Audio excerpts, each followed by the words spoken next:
All right, welcome back to Soccer Matters on ESPN 97.5. Just a quick word here for the place I get my vinyl. It's Cactus Music.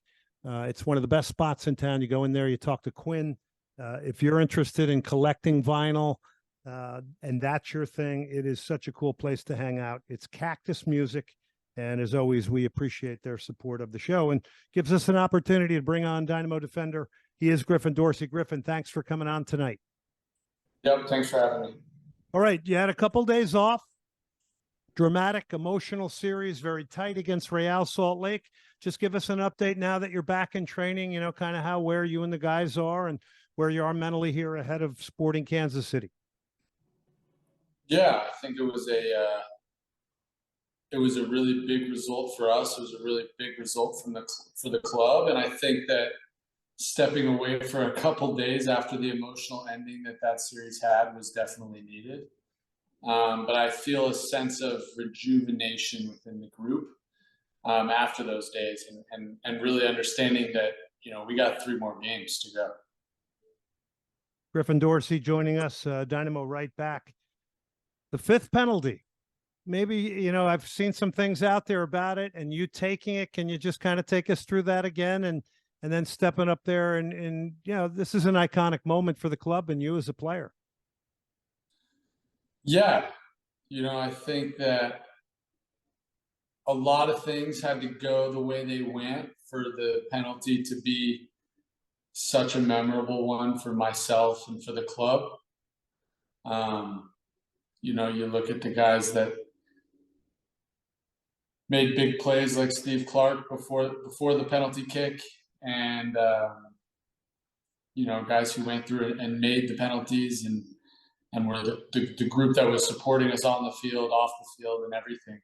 And I think going into the situation of it being a game-winning PK was something that was special.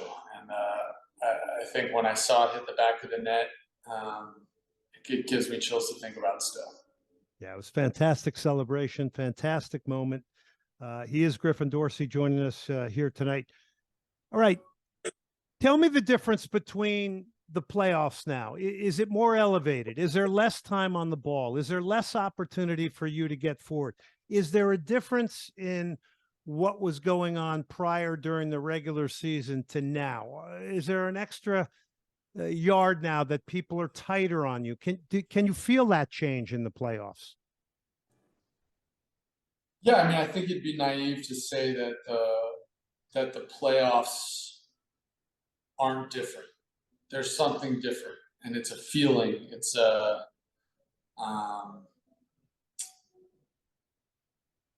it's an amplitude during the game. It's the fans. There's a difference in the way that the games are played, and you can 100% feel it. And I would say that a lot of the things you said are things that can be felt on the field. You know, maybe less time on the ball, maybe less space. There's a real heightened emotion to every single play. And I think in the regular season you see that, but it takes a huge step when it comes to playoff time. The mindset now to go from a 3-game series to single elimination. This is a bit tricky because I'm just sitting here thinking if you come out in the first 20 minutes, any team at this point now in a single game elimination, which essentially you were in against Real Salt Lake, I guess, in game 3. But that first 20 minutes, I mean, you know, your fate can be handed to you or grabbed. You know, I think what's special about this team is we've had a plethora of elimination games played this year, whether it's Leagues Cup, whether it's Open Cup, or playoffs this year. And I believe as a team, we have a firm understanding of the significance of that. And I don't think that for us, it changes much at all. You're pretty hardened on it. You haven't lost in any of these single elimination sort of final games. You've advanced on penalty kicks.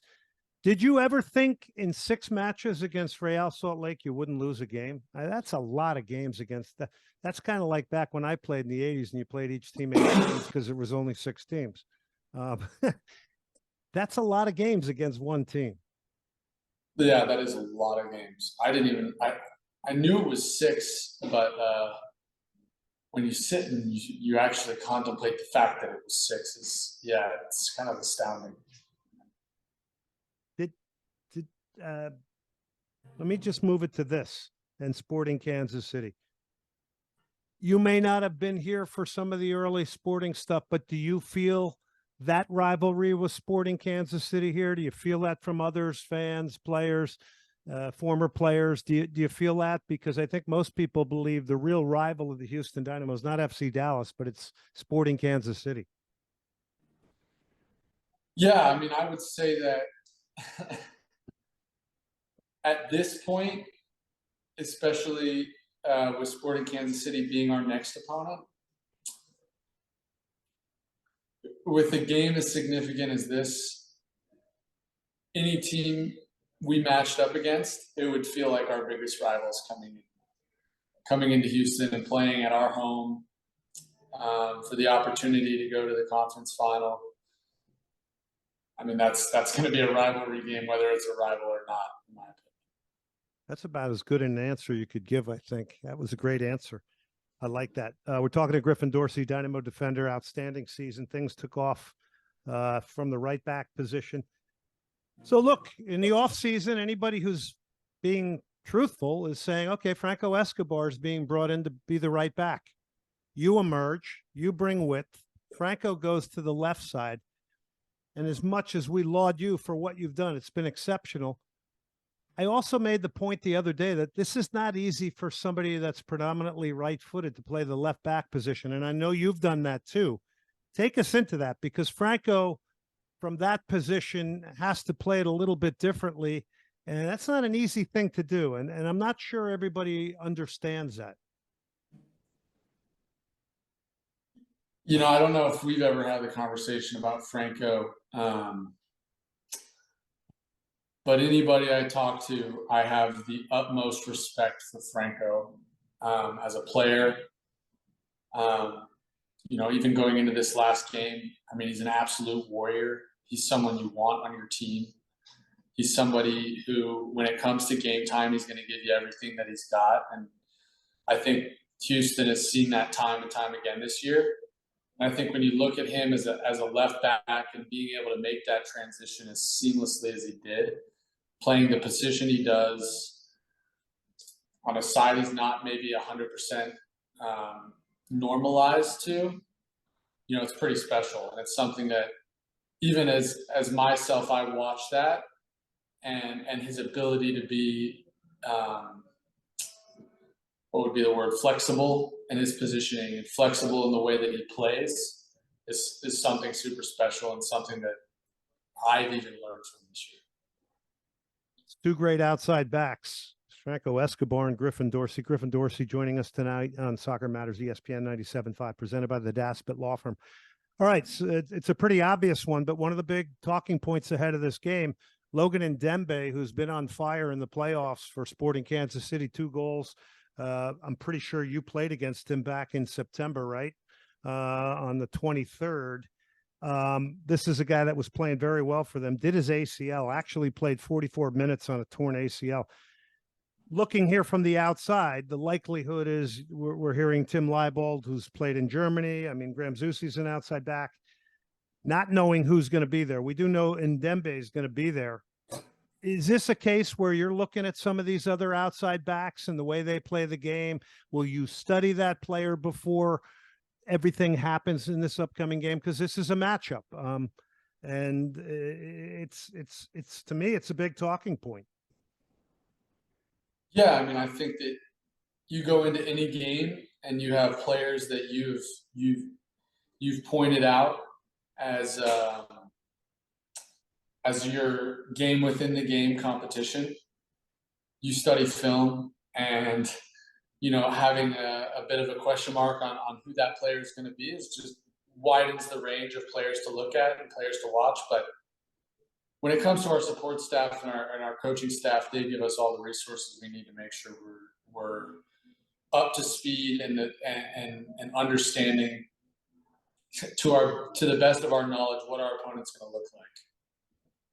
And you'll also probably be in a lot of duels with Daniel Shallowy, Gadi Kinda. This is a team that has a lot of firepower, and much like the Dynamo, do you see similarities of the two teams coming in good ways? I mean, obviously the Dynamo after the Leagues Cup begin to take off. These guys, 3 points in the first 10 games of the year. You probably were thinking they're never going to make the playoffs, and they do. So there are in some ways some similarities, right, between the two? Yeah, for sure. And I would even look at just, you know, there's a bit of a blue collar sense that I get to Houston, and there's also a bit of that when it comes to Sporting Kansas City. I mean, if you don't have a blue collar mentality and let's work through this, you get 3 points in 10 games at the beginning of the year, and yeah, you 100% count them out. So I would say there are definitely similarities on that front as well. All right. So Pablo Mastroeni in the last series, he had a quote. He said, "You live and die by your best players." How do you feel about that quote?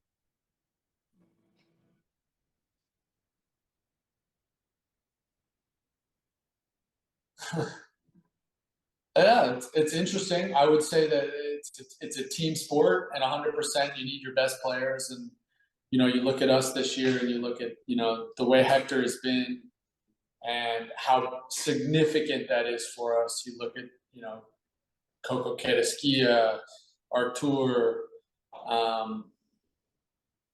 and you go these Corey Bird. I mean, these are guys that are really special players. They're doing really special things. But I think without the whole team, that success would never happen. But I do believe that their ability to succeed is very huge for a team. Big players. Griffin Dorsey joining us. Here's the last one before we go. All right. So, as we do radio here tonight in Houston on a Thursday night, the U.S. national team is playing Trinidad and Tobago in Austin, a little over 100 miles away. Well, more than a little over 100 miles away. I see guys on the roster like DeJuan Jones. I see Reed Baker Whiting, outside backs. I could easily see Griffin Dorsey's name on there. Is there any thought in your mind about that? And you just had a great quote the other day about possibility, right? What was it again? Can you repeat it? Do you remember it? I don't it was know a good one, but it was about possibility and dreams and I think it was why, more so on the basis of believing. But yeah, belief, possibility, dreams. Why isn't Griffin Dorsey dreaming about the national team, or is he? Oh, Griffin Dorsey's been dreaming about the national team since he was a child. I've been through the youth system. It's something that I have on my mind every day when I wake up. And it's 100% a dream of mine. It's a focus of mine, and it is something that I will continue to push to fulfill. So who's having more fun at this stage of the year, you or Amin Bossy? Oh, Amin Bossy. No one has more fun than Amin Bossy. Is that guy never not smiling? I mean, he is the most. He is one of, maybe other than teenage, one of the happiest human beings I've ever played soccer with. It's so fun to be around people like that, isn't it? It's a testament to him. It is. It's contagious, and the whole team can feel it, and it's absolutely special.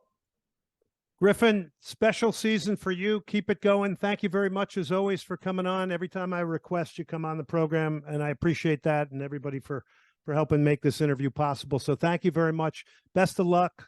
Get it done against Sporting Kansas City, and then let's keep doing radio here. You're a good luck charm here. Heck yeah. Thank you so much, Glenn.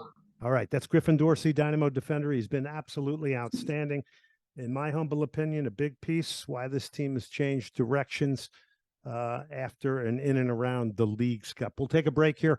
A reminder, Soccer Matters t-shirts and hat, LamontBrands.com. That's LamontBrands.com. All the proceeds to the 501c charity, the Snowdrop Foundation.